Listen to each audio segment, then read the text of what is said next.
死不过武王出血。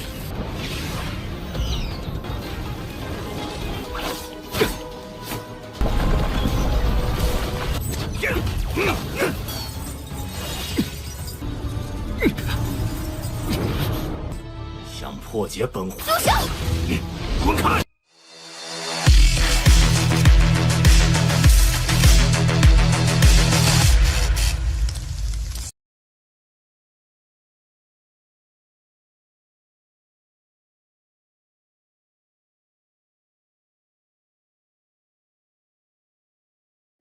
Halo semua, selamat datang di Ruang Sinema. Bagaimana kabar kalian semua? Semoga selalu sehat dan baik-baik saja.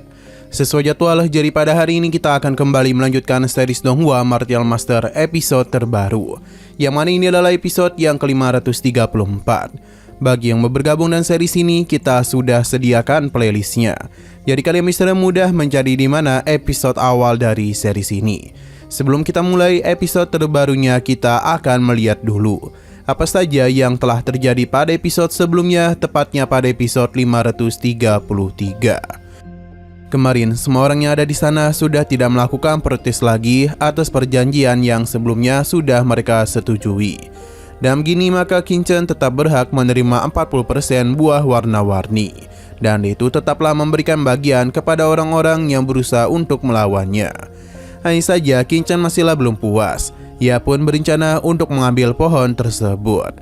Sampai akhirnya mereka pun dikejutkan oleh kedatangan sosok yang kuat. Beliau adalah Kaisar Changwu. Dengan kekuatan yang ia miliki membuat orang-orang di sana begitu takut kepadanya. Bahkan pria itu sampai memberikan 3 buahnya untuk bisa menjamin kebebasan. Merasa tertarik kepada buah tersebut, Changwu pun meminta Qingchen untuk memberikan semua buah yang ia miliki. Tapi Qingchen tidaklah menanggapinya. Karena untuk apa juga dia memberikan semua itu kepada Changwu, padahal ia sendiri yang berusaha mengumpulkannya. Sekarang kita akan melanjutkan episode terbarunya. Kaisar Changwu sudah menyiapkan sebuah serangan untuk menghabisinya, tapi Qingchen terlihat sama sekali tidak takut. Ia akan meladeni setiap serangan yang akan Kaisar Changwu berikan kepadanya. Saat itu jugalah serangan tersebut pun mulai mengarah kepada Qingchen. Tapi ini semua dan mudah dia hancurkan. Bahkan ia langsung saja memberikan serangan balik kepada Kaisar Changwu, yang membuat ia menjadi begitu terkejut. Sebab pergerakan yang Qingchen miliki terlalu cepat. Alhasil kedua orang kuat ini pun saling beradu satu sama lain. Dengan pertarungan antara Martial Emperor, maka sudah jelas akan menghasilkan ledakan kekuatan yang cukup dahsyat. Bahkan membuat orang-orang di sana cukup sulit untuk bisa bergerak. Qingchen dengan kekuatan yang ia miliki mencoba untuk beradu kekuatan secara langsung. Dengan serangan yang Kaisar Changwu miliki, bentrok antara dua kekuatan tersebut pun telah menghasilkan ledakan kekuatan dan membuat orang-orang di sana hampir saja terpental. Sayang sekali, adu serangan itu pun hanya berimbang saja.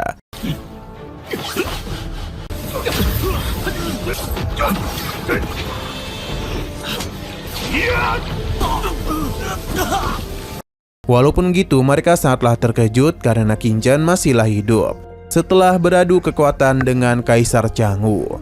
Ketua Ming merasa lega karena sebelumnya ia tidaklah berurusan dengan Qingchen. Sedangkan Kaisar Changwu tidaklah menduga dengan kekuatan yang Qingchen miliki.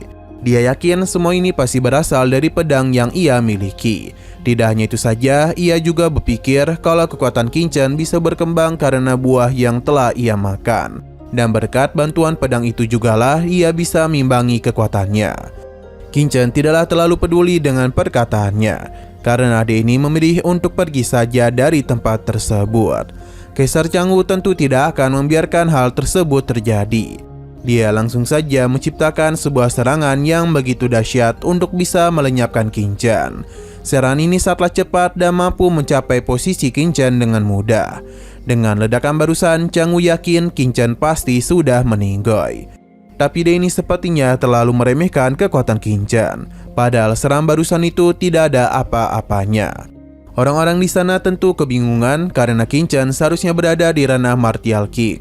Namun mengapa aura yang dia miliki begitu menakutkan?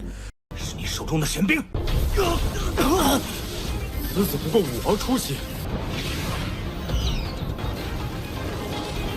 Berhubung Chang'u masih ingin gelut, jadi Qin Chen akan melayaninya. Saat itu jugalah Chang'u kembali menggunakan sebuah formasi penyerangan. Meskipun teknik ini terlihat sangat mengerikan, namun Qin Chen tidaklah takut. Malahan dia itu menjadi begitu bersemangat untuk bisa menghancurkan serangannya. Di saat batu besar ini mengarah kepadanya, Qin Chen langsung saja menggunakan pedang untuk bisa menghancurkan batu besar tersebut. Hanya dalam satu kali serangan saja.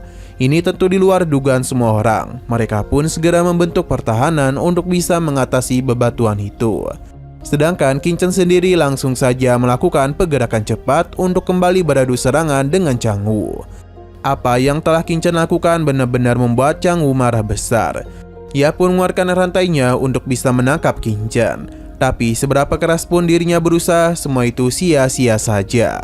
Qin Chen dah mudah menghindari hal itu dan bahkan menghancurkan rantai tersebut.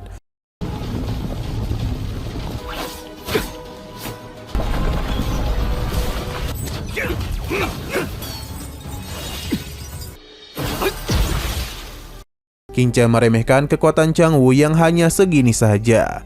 Tidak mau diremehkan oleh seorang bocah, Chang'u pun akan menunjukkan teknik garis darah yang dia miliki. Saat jugalah getaran pun tercipta di tempat tersebut. Diikuti juga dengan terkumpulnya begitu banyak energi spiritual. Qin Chen pun penasaran dengan garis darah apa yang dia miliki. Karena tak kenapa Qin Chen merasa begitu familiar dengan kekuatan tersebut. Pada akhirnya orang-orang menyadari kalau itu adalah garis keturunan Guangzheng yang legendaris. Kekuatan garis darah ini dapat membengkokkan ruang dan waktu di sekitarnya, dan merupakan salah satu dari teknik garis darah terkuat di benua. Qin Chen dibuat tidak menyangka dan apa yang ia lihat saat ini. Bahkan dia itu tidak sadar dengan adanya sebuah serangan di atasnya. Alhasil Qin Chen tidak sempat melarikan diri dan harus menerima tekanan kuat dari teknik tersebut. Tidak berhenti sampai di situ saja, beberapa rantai mulai keluar untuk bisa mengurung pergerakan Qin Chen. Sadar kekasihnya dalam bahaya, Qiansu mencoba untuk memberikan bantuan kepadanya. Sedangkan Qin Chen sendiri masih berusaha untuk memberikan perlawanan pada teknik tersebut dengan kesadaran yang ia miliki. Chang'u pun mentertawakan perlawanannya karena tidaklah mungkin seseorang bisa mematahkan teknik tulang kaisar miliknya. Ketika Chang'u mengakhiri hidup Qin Chen, saat jugalah Qiansu bertindak untuk bisa memberikan serangan kepadanya. Hal itu sempat mengalihkan perhatian dari Chang'u, tapi kekuatannya terlalu besar untuk dihadapi oleh Qiansu. Kaisar Chang'u pun segera memberikan serangan untuk bisa menghabisinya. Dia tidaklah peduli dengan status Qiansu sebagai murid dari Balai Penegak Hukum. Serangan pun telah ia lancarkan dan tidaklah bisa ditahan olehnya, yang membuat Qiansu harus terluka. Melihat semua itu tentu saja membuat Qin Chen marah besar. Ia pun terus mencoba untuk memberikan perlawanan, tapi Chang'u akan terlebih dahulu melancarkan serangan kepadanya.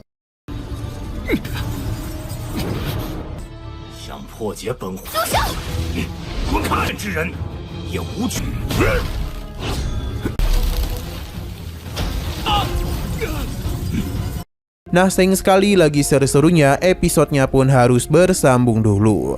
Namun sebelum kita akhiri, seperti biasa kita akan melihat preview bagian selanjutnya. Qin Chen yang telah terbebas dari teknik Chang'u segera pergi dari tempat itu, dan dia telah tiba di sebuah tempat. Tanpa pikir panjang, Qin Chen langsung saja meletakkan beberapa bendera formasi di tempat tersebut untuk bisa menyambut kedatangan dari Chang'u. Sesaat kemudian yang ditunggu-tunggu akhirnya datang juga. Chang'u kembali meremehkan Qin Chen karena kemanapun dia pergi pasti akan dia temukan. Hanya saja dia itu tidaklah sadar kalau saat ini ia sudah masuk ke dalam jebakan Qin Chen.